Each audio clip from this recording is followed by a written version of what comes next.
Welcome back friends, हमारे channel pharma lectures में आज हम इसमें पढ़ेंगे फार्मास्यूटिकल इंजीनियरिंग का यूनिट 2 का टॉपिक डिस्टिलेशन की। डिस्टिलेशन होता क्या है, फार्मास्यूटिकल इंजीनियरिंग में इसके क्या यूजेस है, क्या एप्लीकेशंस हैं, ऑब्जेक्टिव्स क्या है, एम्स क्या है, हमें इसे पढ़ना क्यों है, फार्मेसी में इसके क्या स्कोप्स है। पहले हम ये पढ़ते हैं कि डिस्टिलेशन होता क्या है।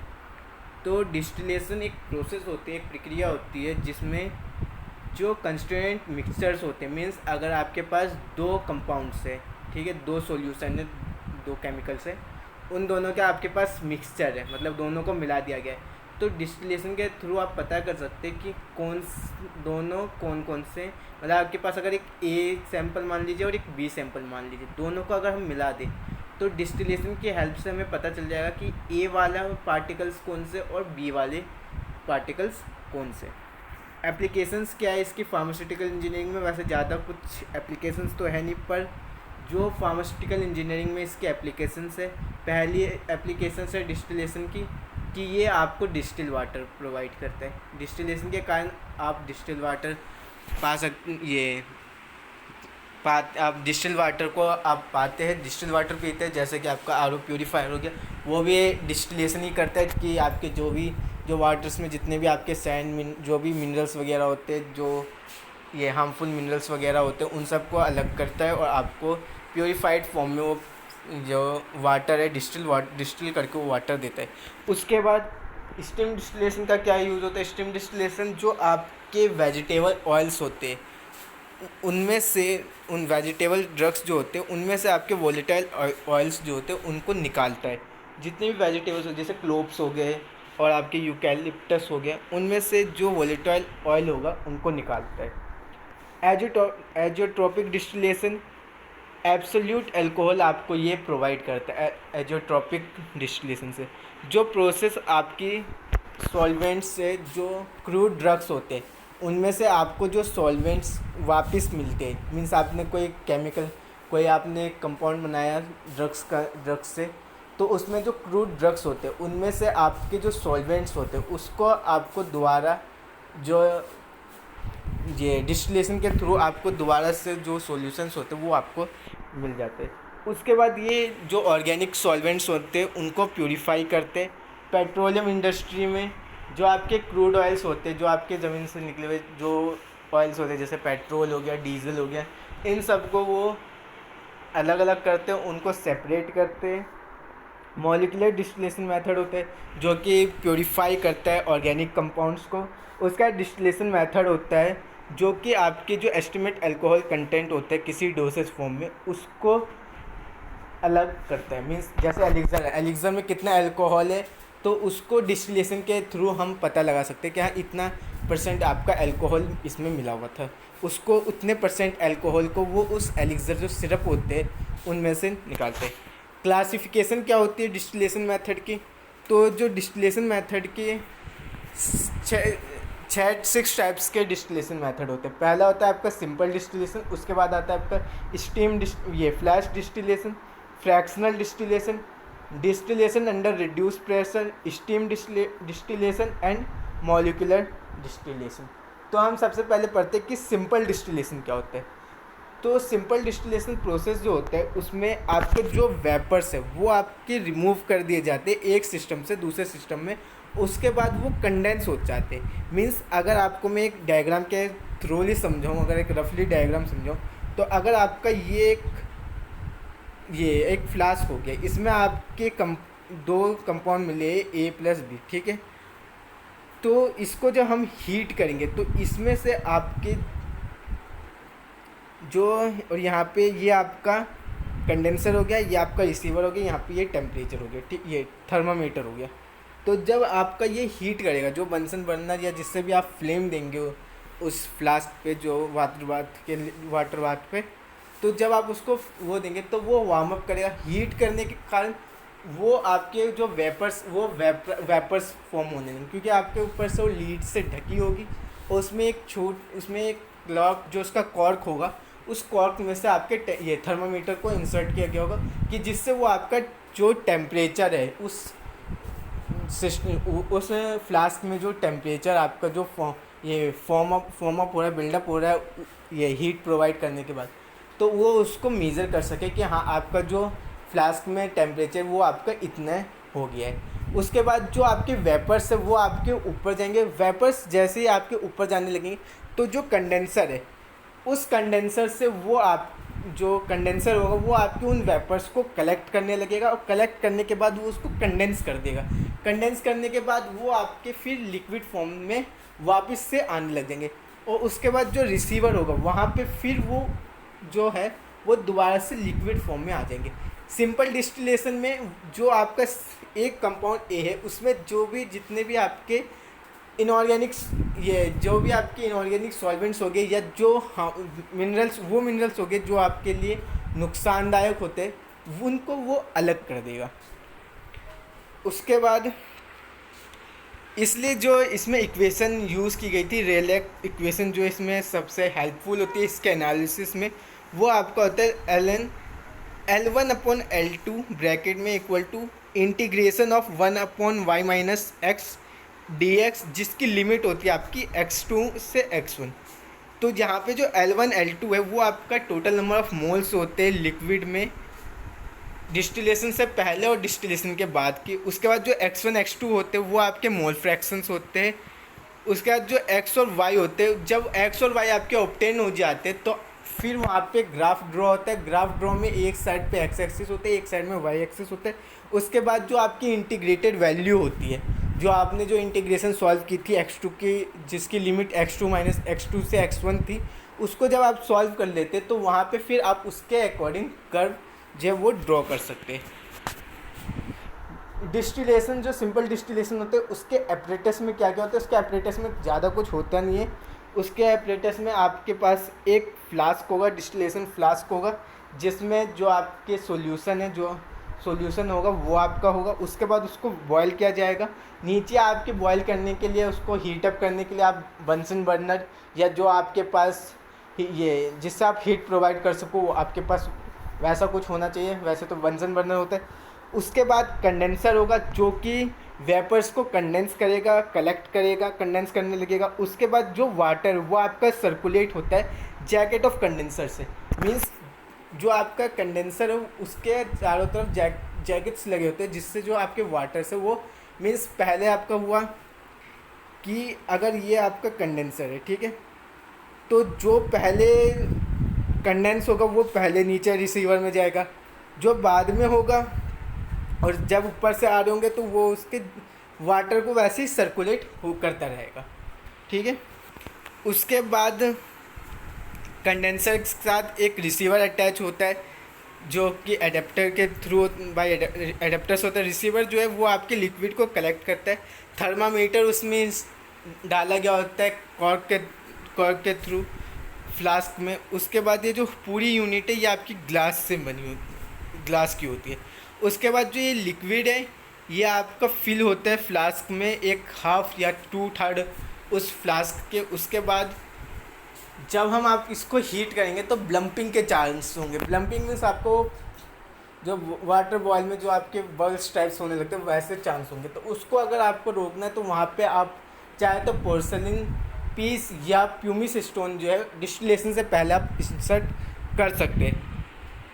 उसके बाद जब आप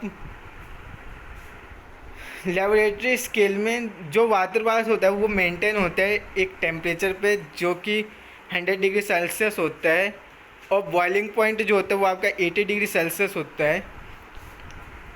जो लिक्विड है वो आपका बॉइलिंग स्टार्ट होती है। उसके बाद कुछ टाइम बाद जो टेम्परेचर होता है वो आपका ऑब्ज़र्व किया जाता है थर्मामीटर से। जैसे ही टेम्परेचर एक इक्वल बॉइलिंग पॉइंट पे पहुंच जाते हैं, मीन्स अगर आपको x तक आपका बॉइलिंग करना है कि यहाँ इसकी ये थर्मामीटर के स्केल में हमें x पोजीशन तक आपको बॉयल करना है, तो जैसे वहाँ पे वो पहुँच जाते हैं वो उसका इक्वल बॉइलिंग पॉइंट हो जाता है, जिसका रिजल्ट होता है कि वेपर्स जो है वो स्टार्ट हो गए ऊपर उठने और वो फिर कंडेंसर से पास होने लगते हैं।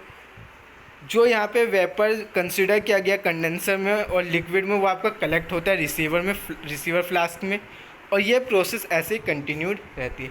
मैंने जैसे आपको एक रफली डायग्राम समझाया था, ये आपका एक डायग्रामेटिक फॉर्म हो गया कि आपका ये आपका बंसन बर्नर हो गया, ये आपका डिस्टिलेशन फ्लास्क हो गया, ठीक है।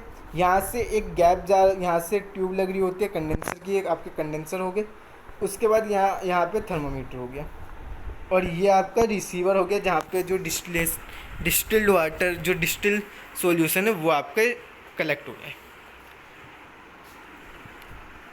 अब पढ़ते हैं कि एप्लीकेशंस क्या होती है सिंपल डिस्टिलेशन की फार्मेसी में।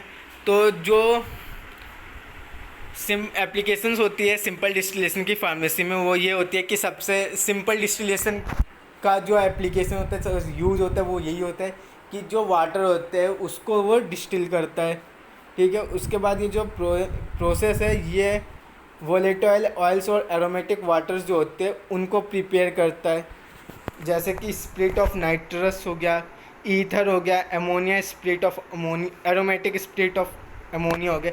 इनको ये प्रिपेयर करता है, इनको बनाते हैं। जो प्रोसेस होता है ये यूज़ होता है कि सेपरेट कर सके नॉन वोलेटाइल सॉलिड को वोलेटाइल लिक्विड में, जैसे कि अल्कोहल ईथर हो गया। अल्कोहल ईथर का दो मिक्सचर है, आप उसको सिंपल डिस्टिलेशन के थ्रू डिफरेंट ये सेपरेट आउट कर सकते हैं। अब हम पढ़ते हैं कि फ्लैश डिस्टिलेशन और इक्विलिब्रियम डिस्टिलेशन क्या होता है। दोनों एक ही है, फ्लैश डिस्टिलेशन और इक्विलिब्रियम डिस्टिलेशन। एक स्टेप ऑपरेशन डिस्टिलेशन होता है जहाँ पे जो लिक्विड है वो आपका पार्सली वेपराइज होता है, मीन्स ये आपका पूरा वेपराइज नहीं होगा, और जो वेपर से ये आपके एक इक्विलिब्रियम पे जाके जो कंडेंस होने, ये सेपरेट आउट होने लगेंगे। ये जो मेथड है ये आपका उन कंपाउंड्स के लिए ज़्यादा होता है जिनकी वॉलेटिलिटीज़ बहुत हाई होती है, मीन्स दोनों की वॉलेटिलिटीज़ में बहुत अंतर होता है। उन जगहों में आपका फ्लैश डिस्टिलेशन का जो मेथड है वो यूज़ होता है, और ये फ्लैश डिस्टिलेशन सबसे ज़्यादा आपका पेट्रोलियम में ही यूज़ होता है, पेट्रोलियम रिफाइनिंग इंडस्ट्रीज़ भी। प्रिंसिपल क्या है फ्लैश डिस्टिलेशन का? तो ये एक स्पेशल ऑपरेशन है होता है डिस्टिलेशन में, जहाँ पे जो लिक्विड मिक्सचर होता है उसको जब हम हीट करते हैं तो उसके साथ हम उसको वो फ्लो में जाती है डिस्टिलेशन इक्विपमेंट तक, जिसका रिज़ल्ट होता है कि जो वेपर और लिक्विड फेस होते हैं वो एंटर कर जाते हैं इक्विलिब्रियम चैम्बर में, और दोनों ही ड्रेन से सेपरेट कर दिए जाते हैं। जब इस पर टोटल प्रेशर और टेम्परेचर दिया जाता है एक फाइन सिस्टम पे, और जो कंपोजिशन होता है दो फेज का इक्विलिब्रियम में, तो वो टाइम के साथ कांस्टेंट रहता है। मीन्स कि अगर आपका टाइम इंक्रीज़ करेगा, टाइम के इंक्रीज़ के साथ साथ आपका जो यहाँ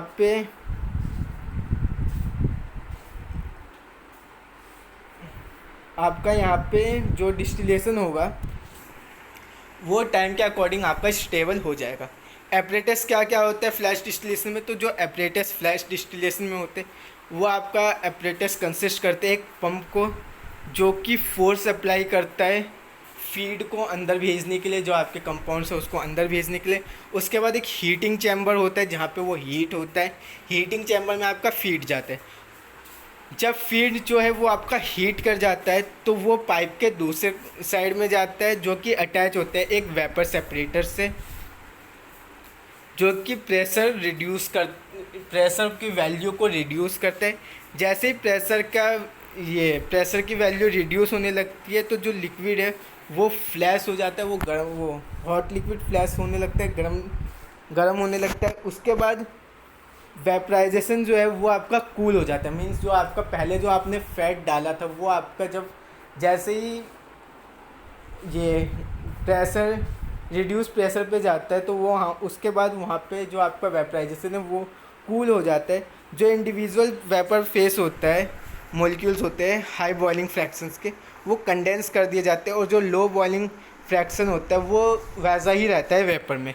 उसके कुछ टाइम बाद जो वेपर और लिक्विड फेस जो होते हैं वो अलग अलग कर दिए जाते हैं उस इक्विलिब्रियम में।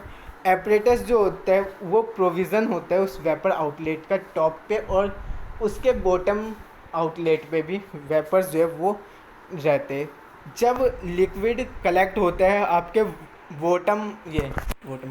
बॉटम साइड से सेपरेटर के, जिसके एंड का प्रोसेस होता है कि जो वेपर है वो आपका इक्विलिब्रियम में आ जाते हैं। इक्विलिब्रियम में जैसे ही आएगा तो आपका वेपर जो है इक्विलिब्रियम में आते ही जो आपके दोनों कंपाउंड्स है वो आपके सेपरेट आउट हो जाते हैं। यह आपका इसका डायग्राम है फ्लैश डिस्टिलेशन का। यहाँ पे फीड हो गया, ये पंप हो गया, फीड हम डालना पंप इसको फोर्स से अंदर भेजता है। यह आपका हीटर हो गया। जैसे इस हीटर में जब फीड इसमें हीट हो जाता है तो ये आपके एक साइड से दूसरे साइड में पाइप के दूसरे साइड पे चला जाता है, जहाँ पे प्रेशर जो है वो प्रेशर की वैल्यू जो है वो रिड्यूस होने लगती है।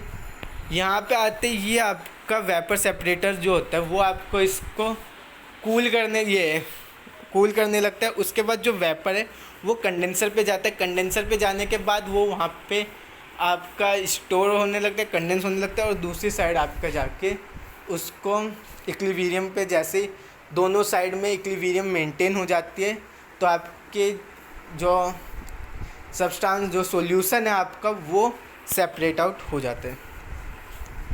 फ्लैश डिस्टिलेशन के यूज़ क्या होते हैं? फ्लैश डिस्टिलेशन जो होता है वो आपका यूज़ किया जाता है उन कंपोनेंट्स के साथ जिनकी वोलेटिलिटी सब ज़्यादा होती है और सेपरेशन और ये बेस होते हैं आपके वेपर लिक्विड इक्विलिब्रियम पे। उसके बाद फ्लैश डिस्टिलेशन जो है वो आपका ज़्यादातर यूज़ होता है पेट्रोल रिफाइनिंग इंडस्ट्रीज़ में। एडवांटेज क्या होते हैं इनके? ये कंटिन्यूस प्रोसेस होता है, इसमें कोई भी ब्रेक नहीं होता है, कोई डिसकंटिन्यूस नहीं होते, ये होते रहते, लगातार होते रहते। डिसएडवांटेज क्या है कि ये कोई दो कंपोनेंट सिस्टम के लिए सूटेबल नहीं है और इफ़ेक्टिव नहीं होते किसी कुछ कारण की वजह से कंपोनेंट्स के लिए। फ्रैक्शनल डिस्टिलेशन और रेसिटिफिकेशन। फ्रैक्शनल डिस्टिलेशन क्या होता है? Fractional distillation steam distillation same होते हैं, बस उसमें फ्रैक्शनल डिस्टिलेशन में आपकी जो स्केल्स होती है वो उसमें फ्रैक्शनल कॉलम्स होते हैं कि इतने इतने आपकी फ्रैक्शंस पे जो मोल ऑफ फ्रैक्शंस होते हैं कंपाउंड के वो आपको अलग अलग कर दिए जाते हैं। फ्रैक्शनल डिस्टिलेशन जो होता है वो सिंपल डिस्टिलेशन से अलग होता है, क्योंकि सिंपल डिस्टिलेशन में जो वेपर होते हैं वो आपके डायरेक्ट पास कर दिए जाते हैं कंडेंसर में, और कंडेंसर जो होता है वो उसको कंडेंसेट करके रिसीवर में भेज देता है। लेकिन जो फ्रैक्शनल डिस्टिलेशन होता है इसमें जो वेपर फेज होते हैं ये आपको फ्रैक्शनिंग कॉलम्स जो होते हैं वहाँ से भेजे जाते हैं और पार्शली कंडेंस होते हैं ये वेपर्स, और जो दूसरा पार्ट होता है कंडेंसिंग वेपर्स का वो वैसा ही रहता है। रेसिटिफिकेशन क्या होता है? ये एक प्रोसेस होती है जो कि सेपरेट करती है दो कंपोनेंट्स के मिक्सचर्स को, जो कि मिसिबल वोलेटाइल लिक्विड को कंटेन करती है। लेकिन ये इनके जो बॉइलिंग पॉइंट्स होते हैं ये एक दूसरे के काफ़ी क्लोज होते हैं। कंस्ट्रक्शन कैसा होता है? स्मॉल स्केल पे जो एपरेटस कंसिस्ट किया जाते हैं उसमें एक लिक्विड होता है जिसको बॉयल करना होता है, फ्रैक्शन कॉलम होता है जो कि इंसर्ट कर दिया जाता है उस कंडेंसर में। कंडेंसर होता है जो कि कंडेंस करता है वेपर्स को। कुछ पार्ट्स जो होते हैं कंडेंसर के वो वापस चले जाते हैं कॉलम में जिसको हम रिफ्लक्स कहते हैं, और जो बाकी का बचा हुआ होता है वो प्रोडक्ट होता है। जो रेशियो होता है रिफ्लक्स के प्रोडक्ट का उसको हम रिफ्लक्स रेशियो कहते हैं। लार्ज स्केल में ये प्रोविज़न जो बने होते हैं ये सप्लाई करते हैं हीट के द्वारा बॉटम ऑफ द कॉलम, नीचे जो फ्लास्क के नीचे के से आपको ये हीट प्रोवाइड करेगा। उसके बाद जो टॉप ऑफ द कॉलम होता है जहाँ पे कंडेंसर अटैच्ड होता है, जो फ्रैक्शनेटिंग कॉलम होता है वो लार्ज एरिया प्रोवाइड करता है, ज़्यादा एरिया लेता है कि जो फ्लो हो लिक्विड का वो आपका रेगुलर होता है, चाहे सीधे हो, उसमें बीच में कुछ रुकावट कुछ ब्लॉकेज ना आए। उसके बाद ये जब इसके हम कॉलम के टॉप पे पहुंच जाते हैं तब ये उसको कूल करती है बॉटम से, जिसके कारण जो लिक्विड है वो आपका स्टीम होने लगती है और दोबारा से फिर गर्म होती है नीचे से, एंड जो वेपर स्टीम होती है वो आपकी धीरे धीरे करके कूल होने लगती है। मीन्स आपका अगर जैसे ये एक मान लीजिए है, ठीक है, तो नीचे से ये ऊपर जब जाएगी इसके वेपर्स तब तो ऊपर जाते जाते यहाँ पे जब तक वेपर्स कूल होंगे तब तक यहाँ पे नीचे जो वेपर्स जो लिक्विड है वो आपके हॉट होने लगते हैं। मीन्स ऊपर जाएंगे तो ऊपर से दोबारा नीचे आएंगे तो फिर वो वापस ऊपर जाएंगे, और ऐसे कर करके आपका जो प्रोसेस है वो चलता रहेगा। ये आपका फ्रैक्शनेटिंग ये फ्रैक्शनल डिस्टिलेशन है। फ्लास्क हो गया, ये आपका यहाँ पे फ्रैक्शनेटिंग कॉलम हो गया है, ठीक है। और यहाँ पे थर्मामीटर इंसर्ट कर दिया गया है। तो जब यहाँ से आपके जाते हैं तो यहाँ पे जो फ्रैक्शनेटिंग कॉलम जो होता है वो आपको जो मॉलिक्यूल्स होते हैं उनको फ्रैक्शन में उनको डिवाइड कर देते हैं पार्ट्स में, जिसके कारण पहले आधे जाते हैं, फिर थोड़े जाते हैं, फिर जो ठंडे हो जाते हैं वो वापस से नीचे उसी लिक्विड में दोबारा मिल जाते हैं और दोबारा वेपर बन के फिर ऊपर जाते हैं। उसके बाद ये यहाँ पे वाटर इनलेट कर दिया जाता है। यहाँ पे कंडेंसर जो होता है उसको कंडेंस करते हैं, दोनों साइड आपका वाटर इनलेट करते हैं कि वो कूल होता रहे। और यहाँ पे आपका वाटर जो है जो रिसीवर है वो आपका जो वेपर्स होते हैं उनको जब वो लिक्विड फॉर्म में हो जाता है तो उनको कलेक्ट करने लगता है। जो एफिशिएंसी होती है फ्रैक्शनेटिंग कॉलम की वो मेज़र किए जाते हैं थ्योरेटिकल प्लेट्स के अकॉर्डिंग। जितना कम बॉइलिंग पॉइंट होगा उतना ज़्यादा जो थ्योरेटिकल प्लेट्स के नंबर हैं उनमें डिफरेंस होगा। जो हीट हम उसमें डालते हैं वो आपका कंट्रोल किया जाता है, नहीं तो वो लो, अगर हमने उसको कंट्रोल नहीं किया तो वो लो भी हो जाएगा। जो ये वैराइटीज़ होती है इक्विपमेंट्स की रेसिटिफिकेशन की, इसमें आपका प्लेट कॉलम होता है जो कि आपके डिवाइड होते हैं 2 टाइप्स में, बबल कैप कॉलम और सीप प्लेट कॉलम। और पैक्ड कॉलम जो है वो आपका दूसरा इसकी वैरायटी होती है। एडवांटेज क्या होते हैं? हाईली इफ़ेक्टिव और एफिशिएंट होते हैं। फ्रैक्शनल डिस्टिलेशन जो होता है ये इजी होता है यूज़ के लिए, हम इसे आसानी से यूज कर सकते हैं। डिसएडवांटेजेस होते हैं कि ये ज़्यादा महंगा बहुत होता है, फ्लेक्सिबल नहीं होता, कॉमर्शियल नहीं होते स्मॉल वॉल्यूम्स प्रोडक्शन के लिए, इसको स्टरलाइज करना इजी नहीं होता, और ये प्रीफर नहीं करते ये टेम्परेचर सेंसिटिव प्रोडक्ट्स के बनाने के लिए। यूजेस क्या क्या होते हैं फ्रैक्शनल डिस्टिलेशन के? तो जो फ्रैक्शनल डिस्टिलेशन होता है वो मेथड होता है जो कि यूज़ किया जाता है सेपरेट करने में वोलेटाइल लिक्विड्स को। फ्रैक्शनल डिस्टिलेशन जो होता है वो आपका एक ट्रेडिशनल वे होता है कि जो मिक्सचर्स होते हैं उनको सेपरेट कर दे और उसके बाद उसको प्योरीफाई भी कर सके सॉल्वेंट्स को, केमिकल्स को, और दूसरे जो नेचुरल अकरिंग मटेरियल्स है उनको। फ्रैक्शनल डिस्टिलेशन जो है वो आपके पाए जाते हैं बहुत ये ऑयल रिफाइनरीज़ में ज़्यादातर आपके फ्रैक्शनल डिस्टिलेशन ही पाए जाते हैं। अब distillation under reduce pressure means vacuum distillation क्या होता है? तो आपको जैसा आप पढ़ रहे हैं डिस्टिलेशन अंडर रिड्यूस प्रेशर कि रिड्यूस प्रेशर जो है वो रिड्यूस है। इसमें जो डिस्टिलेशन अकर होता है, जो टेम्परेचर होता है वो कम होता है बॉइलिंग पॉइंट से वैक्यूम डिस्टिलेशन के जो प्रीफर होता है। जब लिक्विड जो है हाई बॉइलिंग पॉइंट होते हैं एटमॉस्फेरिक प्रेशर पे और सॉल्यूशन में, तब ये थर्मोलेविलिक सब्सटेंस को कंटेन करती है। वैक्यूम पंप्स जो होते हैं या सक्शन पंप्स जो होते हैं वो आपके यूज किए जाते हैं कि जो प्रेशर है उनको कम कर सके लिक्विड के सरफेस पे। प्रिंसिपल क्या होता है कि जो लिक्विड होता है वो आपका बॉयल किया जाता है और जो वेपर प्रेशर है वो आपके इक्वल होता है एटमॉस्फेरिक प्रेशर के।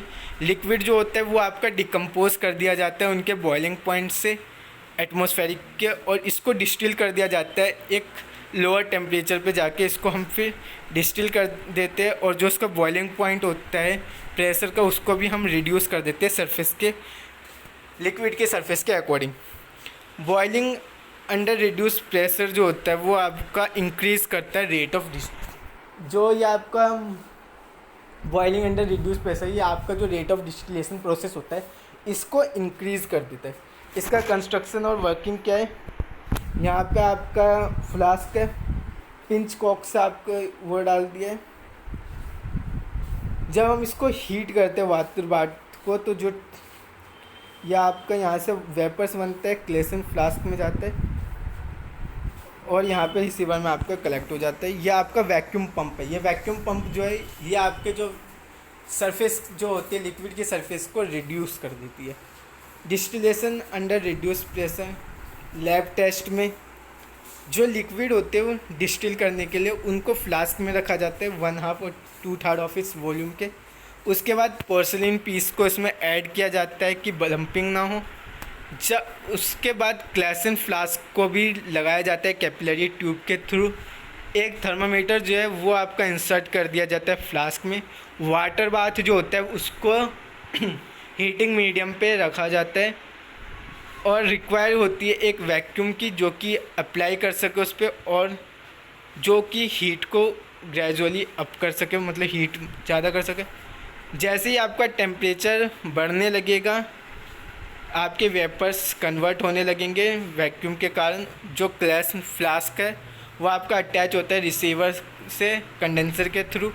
जो वेपर है ये आपके पास किए जाते हैं कंडेंसर में जो कि कलेक्ट करते आपके कंडेंसेट। जो आपके कंडेंसर में जो आपके वेपर्स होते हैं जो उनको जब हम कंडेंसेट कर देते हैं उनको कलेक्ट करते हैं रिसीवर में। जो रिसीवर है वो आपका अटैच होता है वैक्यूम पंप से और जो प्रेशर होता है उसको रिड्यूस कर देते हैं। ये जो प्रेशर होता है ये आपको मेज़र करता है मैनोमीटर के थ्रू। ये आप हेल्प करता है कि वो आपका जो प्रेशर है उसको मेज़र कर सके कि कितना प्रेशर जो है वो आप जो डिस्टिलेशन के टाइम में लगा है। इसको इंडस्ट्रियल स्केल में देखते हैं, डिस्टिलेशन अंडर इंडस्ट्रियल स्केल। तो एग्जॉस्ट है, थर्मामीटर है, स्टीम है। ये थोड़ा डायग्राम नेमिंग थोड़ी लेबलिंग वैसे हो रखी है, आप बुक से चाहे तो देख लेना। इसमें वैक्यूम जैकेट जो है उस जो बना होता है स्टेनलेस स्टील से उसको डाला जाता है। जो ये स्टील होता है ये आपका एयर वेंट से अटैच होता है जो कि नीचे की साइड में जो आपका ड्रेन पाइप होता है उससे जुड़ा होता है और कंडेंसर से भी। जो ये लिक्विड होता है ये आपका डिस्टिल होता है और अटैच होता है पाइप से टिप पे। उसके बाद जो ऑर्डर होता है जो दूसरे साइड होता है वहाँ पे जो पाइप होता है वो आपका अटैच होता है लिक्विड के रिजर्वर से, जहाँ पे जो लिक्विड है वो आपका रिजर्व होगा। एक थर्मामीटर इंसर्ट कर दिया जाता है इसमें। वैक्यूम पंप जो है उसको अटैच कर दिया जाता है जो कि वैक्यूम जनरेट करेगा। स्टीम लिक्विड जो है वो आपका हीट को प्रोवाइड करता है जिसके कारण जो टेम्परेचर है वो राइज करेगा और वेपर्स जो है वो कन्वर्ट होने लगेंगे वैक्यूम के कारण। मीन्स जो लिक्विड है वो वेपर्स में कन्वर्ट होने लगेंगे। उसके बाद जो वेपर्स है वो आपका पास होगा कंडेंसर में और कलेक्ट करेगा कंडेंसेट। और ये वेपर जो है कंडेंसर में जाएगा। कंडेंसर में जाने के बाद कंडेंसर जब उसको कलेक्ट करेगा तो वो कंडेंसेट हो जाएगा, मतलब वो ड्रॉपलेट्स फॉर्म में हो जाएगा। उसके बाद वो रिसीवर में चले जाएंगे। जो यहाँ पे डिस्टिलेशन प्रोसेस है वो कंटिन्यूस हो जाते हैं क्योंकि यहाँ पे दो रिसीवर जो है वो अटैच होते हैं जिसके कारण जो डिस्टिलेशन है वो कलेक्ट होता है और जो दूसरा वाला है वो वैक्यूम जो है वो प्रोवाइड करता है। मीन्स वो प्रेशर जो है वो अप्लाई करता रहता है। इसका यूज़ क्या है? ये जो प्रोसेस है ये आपका यूज़ किया जाता है मेंस्ट्रुअस को रिकवर करने के लिए जो कि आपका ग्लेनेशियल प्रिपरेशन में यूज़ किया जाता है। एडवांटेज क्या है कि जो प्रिपरेशन है कुछ प्रिपरेशन जैसे कि एंजाइम्स हो गए, विटामिन हो गए, ग्लाइकोसाइड हो गए, एल्कलॉइड्स हो गए, ये आपके डिकम्पोजिशन में जाते हैं जहाँ पे ये प्रोसेस जो है हाई टेम्परेचर पे रहते हैं जिसके कारण एक्सट्रैक्शन जो है वो आपका होता है लोअर टेम्परेचर पे रिड्यूस प्रेशर में। स्टीम डिस्टिलेशन क्या है? स्टीम डिस्टिलेशन में इम्प्योर कंपाउंड्स जो होते हैं वो आपके डिस्टिल होते हैं स्टीम की हेल्प से। उसके बाद ये जो मेथड है ये आपका एप्लीकेबल होता है, ये इस्तेमाल किया जाता है सॉलिड्स पे भी लिक्विड्स पे भी, जैसे कि प्योरीफिकेशन करना स्टीम डिस्टिलेशन का और इम्प्योर कंपाउंड्स को डिकम्पोज नहीं होने देता है स्टीम टेम्परेचर पे जो कि एक हाई वेपर प्रेशर जहाँ पे अप्लाई किया जाता है। जो इंसोल्यूबल होते हैं वाटर्स में और इम्प्योरिटीज़ जो है उसमें प्रेजेंट होती है नॉन वोलेटाइल फॉर्म में। प्रिंसिपल क्या है कि जो इमिसिबल लिक्विड्स होते हैं, जो इमिसिबल लिक्विड्स दो लिक्विड्स कोई से भी मिक्सचर जो होते हैं उनके वो बॉयल होते हैं पहले, जहाँ उसके बाद जो उसका वेपर प्रेशर है वो एटमॉस्फेरिक प्रेशर के इक्वल किया जाता है। अगर हम यहाँ पे थ्योरेटिकली देखें तो P1 जो होता है वो आपका रिप्रेजेंट करता है वेपर प्रेशर को, P2 जो होता है वो आपका रिप्रेजेंट करता है vapour pressure, organic vapour pressure को लिक्विड के स्टीम डिस्टिलेशन में जो लिक्विड होता है वो बॉयल किया जाता है एक टेम्परेचर पे जिस पे एटमॉस्फेरिक प्रेशर के वो इक्वल ला सके। तो P1 और P2 जो दोनों होते हैं उनके दोनों के सम जो होते हैं वो आपके एटमॉस्फेरिक प्रेशर के इक्वल होते हैं। ये जो टेम्परेचर होता है ये आपका कम होता है नॉर्मल बॉइलिंग पॉइंट से वाटर के और ऑर्गेनिक लिक्विड से, जो जैसा कि स्टीम डिस्टिलेशन में होता है। ये जो इम्प्योर लिक्विड्स होते हैं ये आपके बॉयल्स होते हैं एक टेम्परेचर पे जहाँ पे लोअर से नॉर्मल बॉइलिंग पॉइंट की रेंज होती है। कंस्ट्रक्शन कैसी है? फ्लास्क है, स्टीम कैन है, हीट दे रहे, सेफ्टी ट्यूब लगा, बेंड ट्यूब है। उसके बाद फ्लास्क है जिसमें कि नॉन एक्वस लिक्विड है, एक डिलीवरी ट्यूब है और उसको कंडेंसर से वो कर रखा है। जो आपका ये नॉन एक्वस लिक्विड है इसको भी हीट किया जाता है। उसके बाद रिसीवर में आपका ये डिस्टिल होकर आ जाता है। कंसिस्ट क्या क्या करता है कि एक स्टीम जो है कंसिस्ट करता है 2 होल्स को। एक होल में आपका सेफ्टी ट्यूब होता है जो कि पास होता है रिसीव प्रेशर से, जो कि हाई प्रेशर जनरेट करता है रिसीवर से। उसके बाद एक दूसरा होल होता है जो कि बेंड ट्यूब से पास होता है जिसमें आपका दूसरा एंड अटैच होता है, जो जिसमें नॉन एक्वस कंडेंसर से जो अटैच होता है, जो हीट स्ट्रीम को फ्लास्क में प्रोवाइड करता है। एक डिलीवरी ट्यूब होती है जो कि आपके अटैच होती है फ्लास्क से और कंसीडर करते हैं कंडेंसर को। जो कंडेंसर होता है वो आपका एप्लीकेबल होता है रिसीवर से। वर्किंग क्या है? जो स्टीम है वो आपकी फिल होती है वाटर से। तो जब नॉन एक्वस लिक्विड जब इसमें डाला जाता है फ्लास्क में और एक स्मॉल क्वांटिटी ऑफ वाटर भी उसमें ऐड कर दी जाती है, तो जो फ्लास्क होता है वो आपका हीट होने लगता है। जैसे ही हम स्टीम देते हैं उसको वहाँ पे बबल जो है फॉर्म होने लगते हैं, जिसके कारण जो वेपर होता है कंपाउंड का वो मिक्स हो जाता है इस स्टीम के साथ और इस्केप करने लगता है, उड़ने लगता है कंडेंसर में। जो कंडेंसर होता है वो इस मिक्सचर को कलेक्ट करता है वाटर और नॉन एक्वस लिक्विड के और उनको सेपरेट करता है। ये कंसिस्ट करता है एक मैस को और एक पोटेंशियल को बॉटम के पास। स्टीम जो होती है वो आपकी प्रोड्यूस की जाती है बॉइलिंग वाटर से मैस के नीचे। उसके बाद जो स्टीम है ये आपकी पास की जाती है मटेरियल से जो कि पैक होती है मैस के चारों तरफ। जो ये वेपर होता है ये आपका कंटेन करता है वॉलेटाइल ऑयल को, जो उसको पास करती है कंडेंसर से। जो डिस्टिल वाटर होता है वो आप कलेक्ट करता है फ्लोरनाइट रिसीवर से।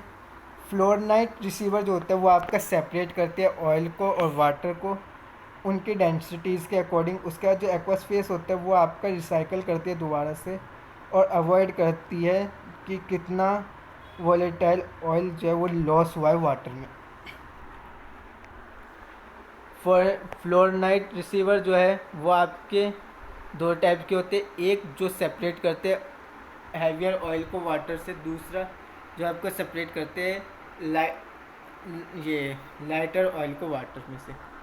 टाइप 1 में जो रिसीवर होता है इसमें जो टैप फिट किया जाता है बॉटम में विजल के पास, वो कलेक्ट करता है ऑयल को जहाँ पे टैप जो है वो फिट होता है विजल के, जो कि इस्तेमाल किया जाता है वाटर को ओवरफ्लो के लिए।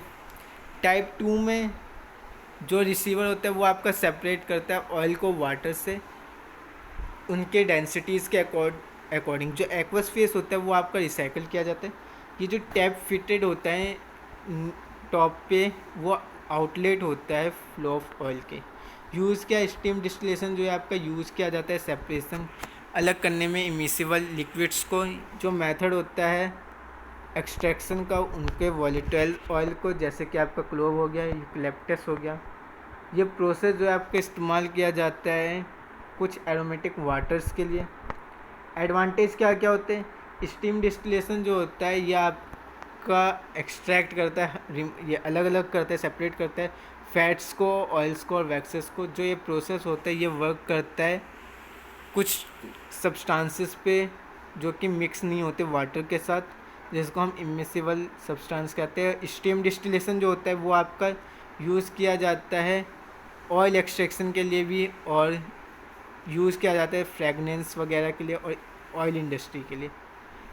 डिसएडवांटेज क्या है कि ये जो है ज़्यादा हाई कॉस्ट होता है, इसकी इन्वेस्टमेंट में ज़्यादा पैसे लगते हैं। मॉलिक्यूलर डिस्टिलेशन और इवेपोरेटिव डिस्टिलेशन, ये आपकी डिफ़ाइन करते हैं डिस्टिलेशन प्रोसेस को, जिसमें मॉलिक्यूल्स जो है वो ट्रैवल करती है एक पाथ से दूसरे पाथ में विदाउट क्लोजन, बिना टकराव के, बिना एक दूसरे पार्टिकल से टकराए ये आपका एक पाथ से दूसरे पाथ पे जाती है, जहाँ पे वैक्यूम जो है वो अप्लाई किया जाता है और कंडेंस किया जाती है अलग अलग। प्रिंसिपल क्या है कि जो ये फ्री पाथ होता है ये आपका डिफ़ाइन करता है, बताता है एवरेज डिस्टेंस को, जो कि ट्रैवल की जो दूरी होती है सिंगल मॉलिक्यूल्स के उसके स्ट्रेट लाइन में बिना किसी कोलिजन के। इसको ये एक्सप्रेस किया जाता है lambda equal to N eta upon 3 upon rho P, जिसमें लैम्डा जो होता है वो आपका मीन्स पाथ लेंथ हो गया, पी जो है वेपर प्रेशर हो गया, रो जो आपके डेंसिटी होगी, ईटा जो हो गया आपका विस्कोसिटी होगी। डिस्टिलेशन जो होता है वो सिंपल होता है लिक्विड्स में, लो विस्कोसिटी वाले में जिनकी डेंसिटी कम होती है, और जो ज़्यादा लॉन्ग जो जिनके पाथ ज़्यादा होते हैं। उसके बाद ये आपका मिनिमम डिस्टेंस को कवर करता है इवापोरेटिंग सरफेस से और कंडेंसिंग सरफेस से। जो मॉलिक्यूल से ये आपके पास होते हैं कंडेंसर से जितना जल्दी हो सके और लीव करते हैं इवापोरेटिंग सरफेस को। जो मॉलिक्यूलर डिस्टिलेशन होता है इसको आप शॉर्ट पार्ट डिस्टिलेशन भी कह सकते हैं। जो इंटरमोलिकुलर डिस्टिलेशन होता है ये आपका हाई होता है, जिसमें आप अचीव करते पाते हैं वेरी हाई वैक्यूम को। मॉलिक्यूलर स्टाइल और wiped film molecular still, principle क्या होता है इसका कि जो लिक्विड होती है फिल्म में, जो आपकी लिक्विड फिल होती है उसको, उसके सरफेस को हीट करो और हाई वैक्यूम प्रेशर को अप्लाई करो। हर एक मॉलिक्यूल जो होता है वो आपका कंडेंस होता है अलग इंडिविजुअली और कलेक्ट कर लिया जाता है। कंस्ट्रक्शन क्या होता है कि ये आपका कंसिस्ट करता है एक वेसल को जिसका डायमीटर 1 मीटर हो, जिसका डायमीटर 1 mm होता है। उसके बाद एक जैकेट प्रोवाइड करता है वेसल्स के चारों ओर। ये जो वाइपर जो होता है उससे अटैच होता है, जो वॉल ये वेसल के वॉल से, जहाँ पे वैक्यूम पंप जो है वो कनेक्ट होता है लार्ज डायमीटर पाइप से। जो कंडेंसर होता है वो आपका अटैच होता है एक वॉल से। जो प्रोविज़न आपका बना होता है फीड के लिए और उसको कलेक्ट कर लिया जाता है डिस्टिलेट और अनडिस्टिलेट लिक्विड रेसिड्यू में।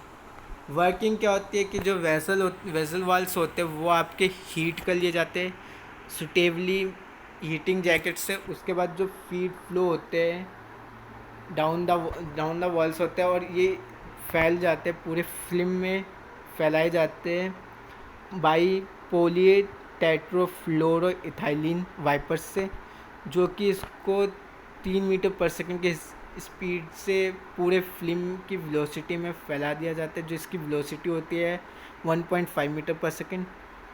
हीट के कारण जो लिक्विड फिल्म होती है वो इवेपोरेट होती है और वेपर को हीट करते कंडेंसर से। जैसे ही कंडेंसर पे एक हीट होता है वहाँ पे कलेक्ट होता है एक प्रोडक्ट के थ्रू, और जो ये रेसिड्यू ये आपका कलेक्ट हो जाता है बॉटम ऑफ द वेसल और इसको रीसर्कुलेट फिर से कर दिया जाता है।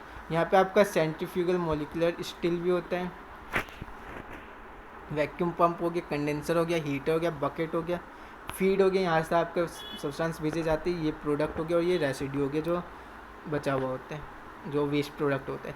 जो ये फीड होता है ये आपका इंट्रोड्यूस होता है सेंटर में बकेट के, जो इसका वेसल शेप में होता है, जो रोटेट करता है एक हाई स्पीड पे। उसके बाद ये जो फिल्म होती है लिक्विड की ये आपकी फॉर्म होती है और मूव की जाती है outward over the surface of the vessels के।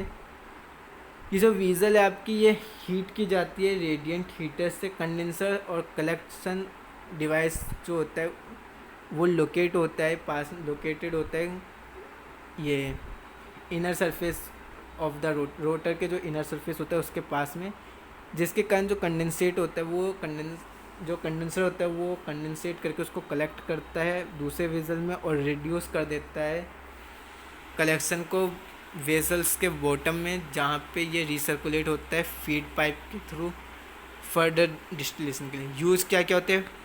सेपरेशन करने के लिए विटामिन ए और ई को, प्योरीफाई करने के लिए केमिकल्स को, प्योरीफाई करने के लिए ऑयल्स को। सो फ्रेंड्स, अगर आपको वीडियो अच्छी लगी हो तो इसे लाइक करना, शेयर करना, सब्सक्राइब करना हमारे चैनल को और बेल आइकन प्रेस कर देना कि आपको हर एक यूनिट के हर एक टॉपिक के वीडियो मिलते जाए। कमेंट करके बताना कोई टॉपिक अगर आपको नहीं समझ में आया तो आप उसका भी हमें बताना कि सर हमें ये टॉपिक नहीं समझ में आया, तो हम उस पर दोबारा से वीडियो बना देंगे उस इंडिविजुअल टॉपिक पे। और हमारे अगर आपको इसके नोट्स चाहिए तो व्हाट्सएप ग्रुप, टेलीग्राम चैनल, दोनों के लिंक डिस्क्रिप्शन में, दोनों को ज्वाइन कीजिए। वहाँ पे आपको हर एक यूनिट के नोट्स मिल जाएंगे। वेबसाइट पे चली जाइए फार्मा लेक्चर्स ब्लॉग स्पॉट पे, और इसको अपने दोस्तों के साथ ज़्यादा से ज़्यादा शेयर कीजिए। Thank you.